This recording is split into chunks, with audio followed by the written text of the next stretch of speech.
গত ২ দিন তো মুষলধারায় কয়েক ঘন্টার বৃষ্টি হয়েছে। তো আপনারা যারা এই এলাকার যারা কৃষিজীবী মানুষজন আছেন তা আপনাদের কি এই বৃষ্টিতে ক্ষতি হয়েছে নাকি ভালো না, হয়েছে? ভালো হয়েছে, খুব ভালো হয়েছে।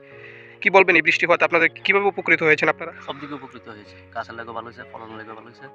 কিন্তু পরিশ্রমের থেকেও একটু ইয়ে হয়েছে। সব দিকের থেকে ভালো হয়েছে বৃষ্টি যখন। বিগত কিছুদিন আগে তো প্রচণ্ড প্রচণ্ড রৌদ্র আসলো। গাছটা আসলে লাল হয়ে আছে তারপরে লেগে জল পাইছে না। এখন বৃষ্টি অনেক ভালো হয়েছে। কি মনে করতেছেন এই বৃষ্টি হওয়া থেকে আগামী দিন ফলনের ভালো ভালো হওয়ার? ভালো। কোন এলাকা এটা? এই আমরা বাইশ করি। এখানে কত পরিবার কৃষির সঙ্গে যুক্ত আছে? বেশিরভাগ লোকই কৃষি করে।